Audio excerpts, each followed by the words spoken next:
Hello everyone,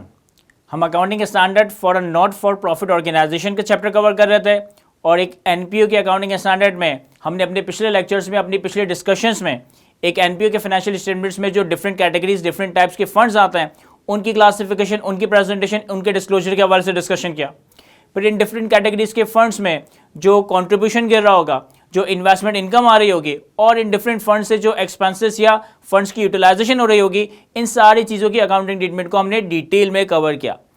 आज के इस डिस्कशन में हमने बेसिकली ये कवर करना है कि अगर एक एनपीओ को कोई अमाउंट कंट्रीब्यूट किया जाता है, अगर एक एनपीओ को कोई अमाउंट डोनेट किया जाता है एनपीओ की किसी डेट को रिपे करने के लिए, यानी कि फॉर एग्जांपल एक नॉट फॉर प्रॉफिट ऑर्गेनाइजेशन ने कोई डेट, कोई लोन लिया हुआ है किसी भी XYZ पर्पसेस के लिए और एनपीओ के डोनर्स, एनपीओ के स्पॉन्सर्स, एनपीओ के मेंबर्स या जो भी कंट्रीब्यूटर्स हैं वो एनपीओ को फंड्स डोनेट करते हैं ये कहकर कि आपने फलां डेट, फलां लोन को रीपे करना है। तो इस डेट की रीपेमेंट के लिए, इस लोन की रीपेमेंट के लिए अगर एक एनपीओ के पास कंट्रीब्यूशन आ रहा है तो इस कंट्रीब्यूशन को हम किस तरह से अकाउंट फॉर कर रहे होंगे।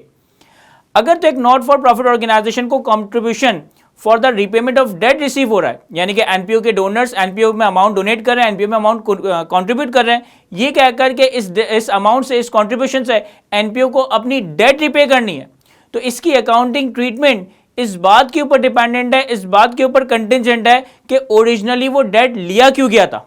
यानी कि अगर एनपीओ की बैलेंस शीट पे, एनपीओ की फाइनेंशियल स्टेटमेंट्स में कोई डेट आ रहा है, कोई लोन आ रहा है और इस डेट और इस लोन को रिपे करने के लिए अगर डोनर्स कोई अमाउंट डोनेट कर रहे हैं, कंट्रीब्यूट कर रहे हैं, तो अब इस लोन की कंट्रीब्यूशन के लिए जो डोनेशन दी जा रही है, इस लोन की रिपेमेंट के लिए जो कंट्रीब्यूशन दी जा रही है, इसकी सारी अकाउंटिंग ट्रीटमेंट इस बात के ऊपर डिपेंडेंट है कि ओरिजिनली वो डेट क्यों लिया गया था, ओरिजिनली उस डेट को लेने के पीछे एनपीओ का क्या ऑब्जेक्टिव, क्या पर्पसेस था।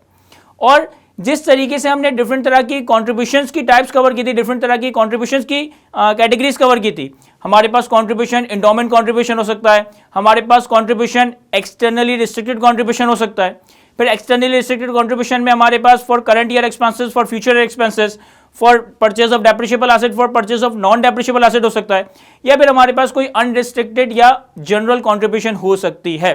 तो मोर और लेस जो आपने इन डिफरेंट कैटेगरीज या डिफरेंट टाइप्स ऑफ कंट्रीब्यूशन की अकाउंटिंग ट्रीटमेंट कवर की थी।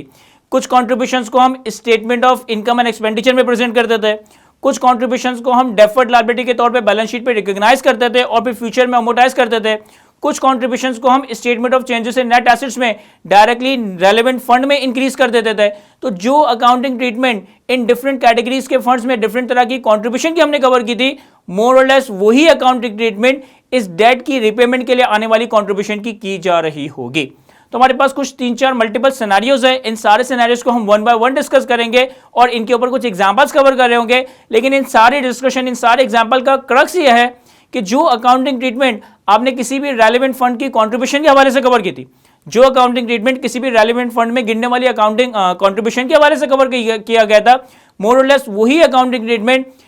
Contribution for repayment of debt के लिए अकाउंट फॉर किया जाएगा। मोर और लेस वही अकाउंटिंग ट्रीटमेंट किसी डेट की रीपेमेंट के अगेंस्ट जो कंट्रीब्यूशन रिसीव हो रहा है उसके ऊपर अप्लाई किया जाएगा। तो ये जो हमारे पास 3-4 सिनेरियोज हैं, इन सारे सिनेरियोज को हम वन बाय वन डिस्कस करते हैं टुगेदर विद सम एग्जांपल। सबसे पहले फॉर एग्जांपल कि एक नॉट फॉर प्रॉफिट ऑर्गेनाइजेशन ने कोई लोन लिया,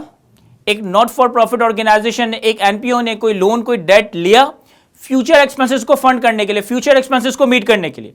तो सबसे पहले जब एक नॉट फॉर प्रॉफिट ऑर्गेनाइजेशन ने लोन लिया होगा, डेट लिया होगा अपने फ्यूचर एक्सपेंसेस को मीट करने के लिए, अपने फ्यूचर एक्सपेंसेस को फंड्स करने के लिए, तो एनपीओ ने जनरल एंट्री क्या बनाई होगी? एनपीओ ने जनरल एंट्री बनाई होगी cash debit, loan payable credit, cash debit, loan payable credit. अब फॉर एग्जांपल कि कोई एजुकेशनल इंस्टीट्यूशन है, कोई लाइब्रेरी है, कोई हॉस्पिटल है, कोई मस्जिद है, इन्होंने अपने फ्यूचर एक्सपेंसेस को मीट करने के लिए, फ्यूचर एक्सपेंसेस को फंड करने के लिए 500 रुपए का लोन लिया, तो इन्होंने जनरल एंट्री बना दी कैश डेबिट और लोन पेबल क्रेडिट कर दिया है। आपको पता चलता है कि भाई फला एनपीओ ने, फला एजुकेशन इंस्टीट्यूशन ने, फला हॉस्पिटल ने, फला मस्जिद ने या फला एनपीओ ने अपने फ्यूचर एक्सपेंसेस को मीट करने के लिए लोन लिया है, तो आपके दिल में थोड़ी सी गैरत जाग जाती है कि यार एनपीओ सूद पे काम कर रहा है, एनपीओ लोन ले रहा है, ये बात अच्छी नहीं है। मैं एक काम करता हूं कि एनपीओ को पैसे देता हूं, ये कहकर पैसे देता हूं कि आपने इस पैसों से जो लोन लिया है वो लोन पहली फुर्सत में रिपे करना है। आपने इस पैसों से जो लोन लिया, आपको जो मैं कंट्रीब्यूशन दे रहा हूं, इस पैसों से आपने जो लोन लिया है, इस लोन को पहली फुर्सत में रिपे करना है। अब जब आप एनपीओ को 500 रुपए का लोन दोगे तो एनपीओ के पास कैश डेबिट हो जाएगा, एनपीओ के पास कैश डेबिट हो जाएगा। क्रेडिट क्या चीज होगी? ये इस चीज पे डिपेंडेंट है, ये इस चीज से लिंक्ड है कि एनपीओ ने वो लोन ओरिजिनली लिया क्यों था।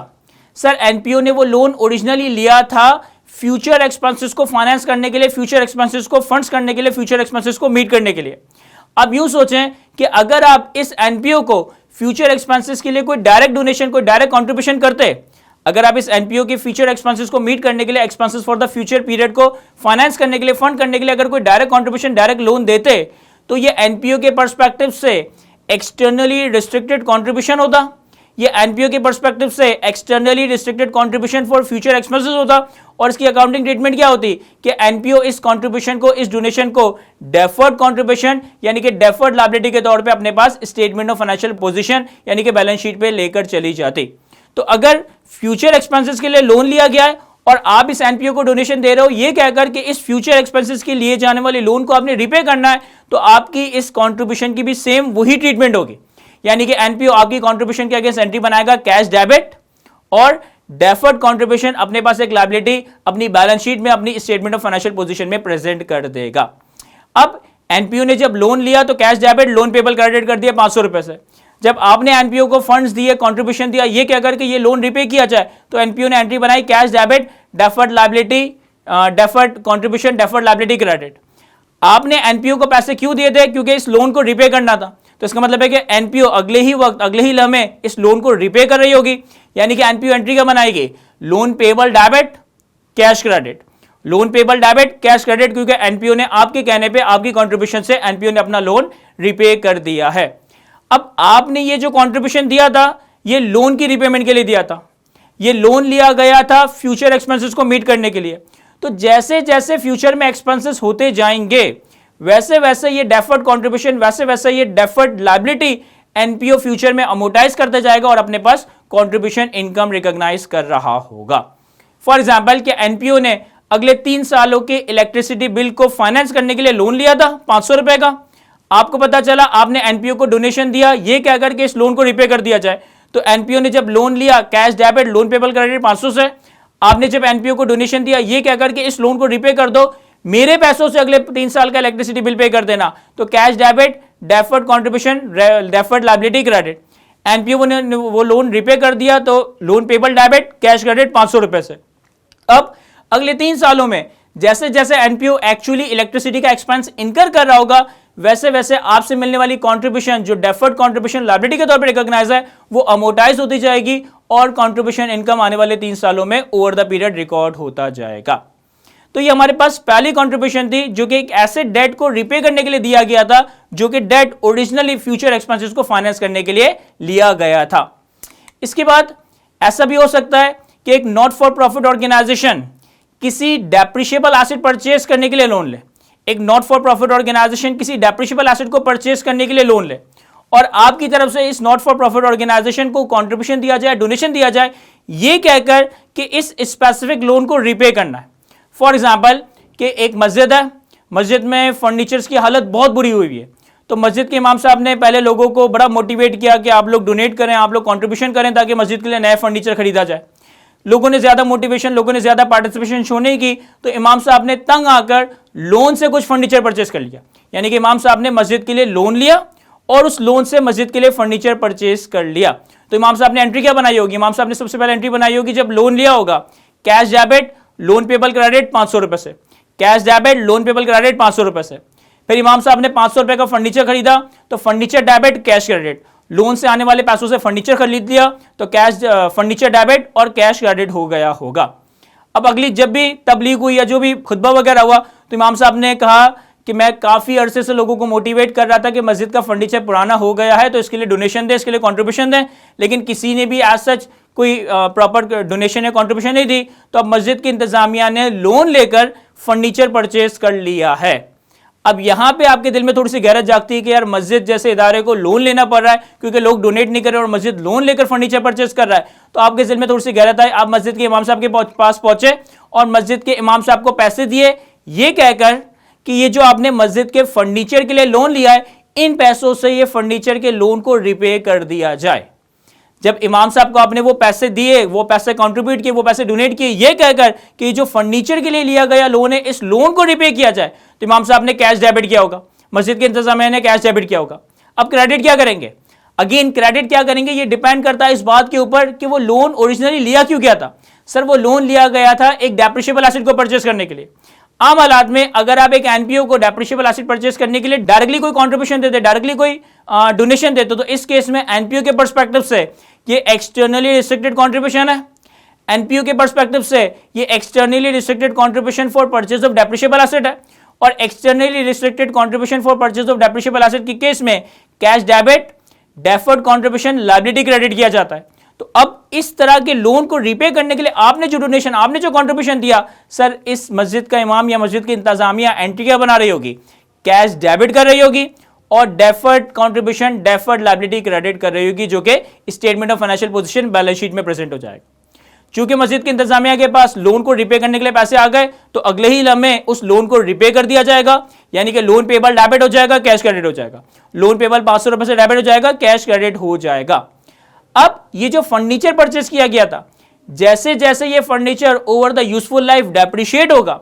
वैसे वैसे आपका अमाउंट जो अभी एज अ डेफर्ड कंट्रीब्यूशन, अभी as a deferred liability recognise है, इसको हम अमोर्टाइज करते जाएंगे सिस्टमैटिक बेसिस पे और कंट्रीब्यूशन इनकम के तौर पे रिकॉर्ड कर रहे होंगे। जैसे जैसे फर्नीचर आने वाले 3 सालों में, 5 सालों में, 7 सालों में डेप्रिशिएट होगा, वैसे वैसे इस डेफर्ड कंट्रीब्यूशन, डेफर्ड लायबिलिटी के अमाउंट को अमोर्टाइज करके as a contribution income recognise किया जाएगा।